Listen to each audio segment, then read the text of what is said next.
समाज को खोखला बना रही राक्षसी प्रवृत्तियां। योगी गोरखपुर गोरक्षपीठाधीश्वर और मुख्यमंत्री योगी आदित्यनाथ ने कहा कि राम और रावण का युद्ध हर युग में निरंतर चलता है। अन्याय और अत्याचारी ताकतें अलग अलग रूप में अलग अलग कालखंड में पैदा होती हैं। कभी अधर्म के रूप में, कभी रावण के रूप में, कभी कंस, दुर्योधन, आतंकवाद, नक्सलवाद और भ्रष्टाचार के रूप में पैदा होती हैं।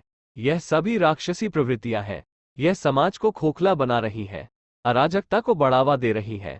मुख्यमंत्री योगी आदित्यनाथ मंगलवार को विजयादशमी की भव्य शोभायात्रा के बाद रामलीला मैदान में उपस्थित लोगों को संबोधित कर रहे थे।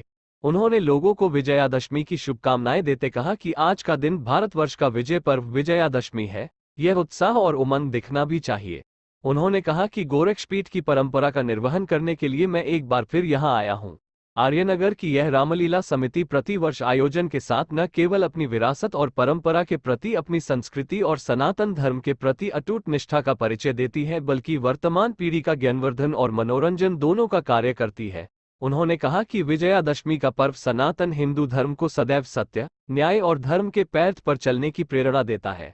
सम और विषम कोई भी परिस्थिति हो, हम गलत मार्ग पर नहीं चलेंगे, सत्य का आचरण करेंगे, न्याय के पथ पर चलेंगे, धर्म के पथ पर चलेंगे। विजय हमारी अवश्य होगी। हजारों वर्षों से विजयादशमी इसका हमें एहसास करा रही है। मुख्यमंत्री ने कहा कि शारदीय नवरात्रि की 9 तिथियों में जगत जननी मां भगवती के 9 रूपों की पूजा उपरांत विजयादशमी का पर्व आता है। हम देवी के 9 रूपों की पूजा करने के बाद विजयादशमी पर्व के साथ जुड़ते हैं। विजयादशमी का पर्व केवल धर्म और सत्य का ही नहीं, मातृशक्ति के सम्मान का भी था। रावण अगर माता सीता का अपहरण करके अपनी मौत को नहीं बुलाता तो संभवतः कुछ दिन और जीवित रह सकने का अधिकारी बन सकता था, लेकिन उसके कृत्यों ने उसके पाप का घड़ा भर दिया था।